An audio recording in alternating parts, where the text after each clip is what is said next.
Alright, so we're going to Palladium, which is a two-bedder in the east. So we're in D15 today, and this is a hidden gem, two-bedder below $2 million. Follow PropertyLimBrothers on our signature home tour. Let's go.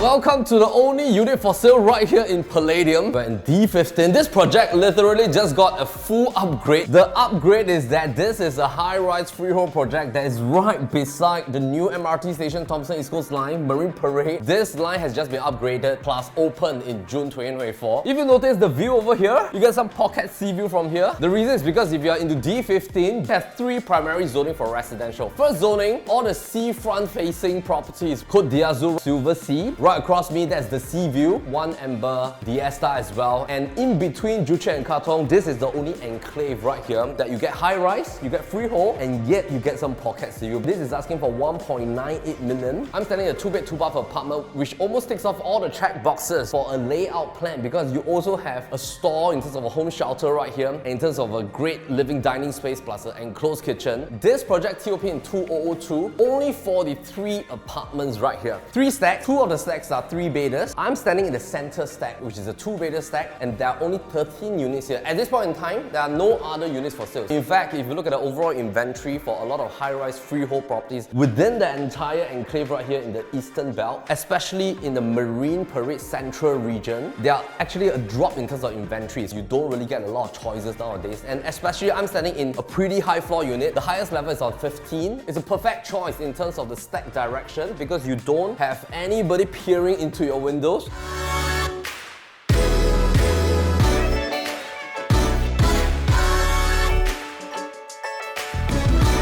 I have to talk a little bit about pricing because for Côte d'Azur, you want to get a 2-bedder right there. The square footage size of the 2-bedder is about 1,001 plus square feet. Currently, there are 2-bedders asking for about $2.2 million. That project is already 23 years old, 99 years leasehold. The balance is about 70 plus years old, commanding about $2 million to $2.2 million. That shows the tenacity of the pricing in D15. Whether is it 99 or freehold, you have an MRT right plugged in front of you of Marine Parade, and that is Parkway Parade Mall already, and you just need to head opposite for all your shopping needs. And the entire Marine Parade Central is going like a major upgrade. Just a comparison between 2 different floor plans. If you go for this 83 square feet, technically I don't see any bay windows, that's number 1. I don't see like huge balcony spaces in the living and the master room, that's number 2. Because if I were to plonk in all this like extra balcony space, which throughout the years of project developers are granted extra GFA for balcony space creation, having balconies has its pros and cons because it really depends whether you want that extra outdoor space or not. But if not, you can just head down to the pool right here, the barbecue pit, the kids pool as well as the kids playground, basement parking, which is great for rain or shine. And coming back to the floor plan is that you are buying the actual efficiency of the square footage, which is 883 square feet. Even though per square foot might seem a little bit higher, but if you look at the overall quantum, it's below $2 million. If you compare to layouts, which is 900 plus square feet, 1,000 square feet for 2-bedders, you are technically still paying for about 800 plus square feet within the steppable area, and the rest being the bay window or the balcony space. So those are the choices. I'm not saying that those are not good, but this is really buying it in the sense that you are keeping your quantum below 2 mil, you're owning freehold, and you're really owning internal space. This is the space that I'm standing in terms of living and dining. How you're going to visualize it is really based on, number 1 is that the theme of the renovation that you're looking for. Number 2 is a placement of furniture. So let's talk about the layout. So literally, your main door is going to be literally closed when you live in a condo or apartment. Remove this original TV console. If you buy a freehold property, you should really plan for long term, at least like 5, 8, 10 years, because anyway, you have everything here. You have the MRT, you have the mall, you have freehold status, you have high rise, you got the views. So spend a little bit on renovation, maybe about 150,000 plus minus. This is going to be like a new revamp for your entire layout. So this is the original space for your sofa. You can put in like an L shape flanking on the windows towards the right. You can even have like a U shape as well. This huge wall that is right in front of me is the original space for you to put in like your TV console wall feature. If you just don't want to put in like built-in features as well, because carpentry nowadays can cost quite a little bit more, you can just buy beautiful furniture that can carry on with you for your next few properties. You can actually overlay the entire flooring, but anyway, this is marble flooring. You can still polish it, give it a shine. If you want to go for like a modern look, then you can just overlay the entire thing with vinyl. If you don't want to have more storage on your walls, this is where the home home shelter is located. You can just put all your luggages and everything inside. This can be like a super elongated dining table that can sit up to 8 person. The second option, you can hang down this wall, create this opening, and then bridge your dining into the kitchen. So depending on whether you want, maybe you want a little bit like a bar counter kind of system, or maybe like a peninsula, this is actually perfect for you. If you come to the kitchen towards with me, you have like a regular shaped kitchen. Older developments which are like 15 years ago, I mean the newer developments, sometimes developers will put a centralized refuse collection point at the lift lobby. But the beauty of the older developments is that you have the convenience of a refuse chute within your own project. So this area is actually your yard space. Put your washer cum dryer right here, and you still have an opening towards the yard window. And then this is like a squarish shape, kind of like a kitchen space. Take note that this wall you can't hack down, because right behind this wall will be your home shelter area. When we talk about the floor plan, we're mainly talking about a quantum play, buying efficiency of layout, because this is 883 square feet, no balcony space, no bay window. You're paying really for the solid efficiency. The second part is that when you compare to OCR new launches are hovering in a mid-range of about 2004 to 2005 PSF. That means that if you go for any form of two-beders, bare minimum, you have to come in with about $1.7, $1.8 million for a 99-year brand new launch property. And those properties might be nice, it might look great, it has its own key USP and plus points, but the most important thing is that this is a value play. You're buying something below $2 million for a two-bedder, and the per square foot is at about $2,200, which is lower than the new launch 99 years version. So you're not only just getting the location and the brand, you're getting value in terms of the tenure, in terms of the PSF, and in terms of the overall quantum. So when you add this together, less than 2 mil, 2002 PSF, freehold status,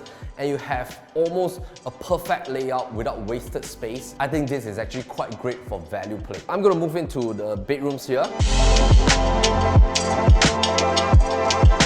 This is where your king or queen bed is going to be located, because you want it to be here, and I think the developer also designed it to be like this. And this is of course where there's like a small little latch right here for your bedroom window, and you have like a 2-door wardrobe system. This portion over here, there's some utilization that you can do. Number one is that of course, after you put in your bed, you can actually do like a low-rise combination of like a dressing table, work desk, with certain pull-out cabinets right at the bottom. These two zones, there's still like 2 walls over here, so great for additional storage space if you need. If not, you can just like beautify this entire zone. This is where your master ensuite is being located. I like the fact that it's not facing towards your bed directly. So basically this is like in a great location. Standing shower feature. Talk about like maybe a budget of about $150,000 for a two-bedder. Actually that's very sufficient, but just need to plan accordingly to the materials that you're using.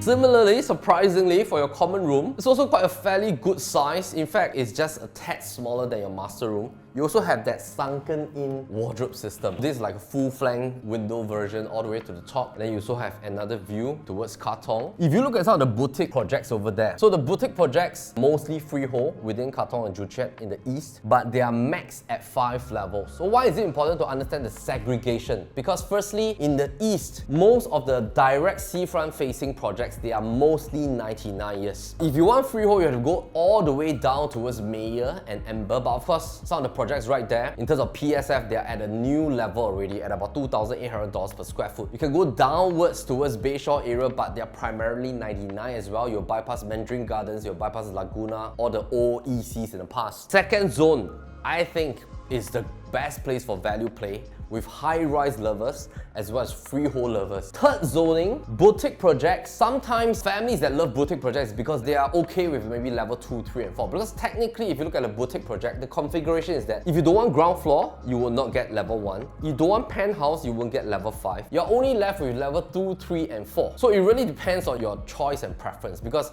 maybe some of you say, I don't want to have level 4, I don't want to be on level 2, I only want level 3. And that leaves you with limited amount of choice if you're hunting for boutique projects over there.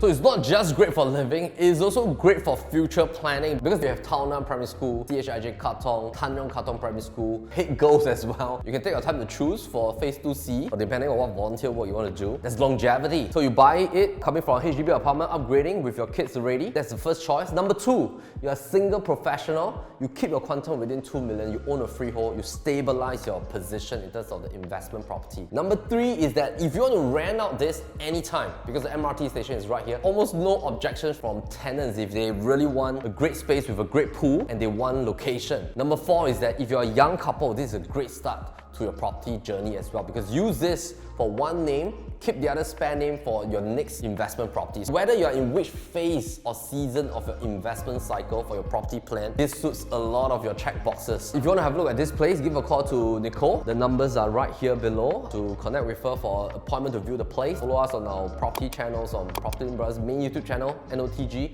PLB Insights, and my name is Melvin Lim, PropertyLimBrothers. As always, happy to show you the place.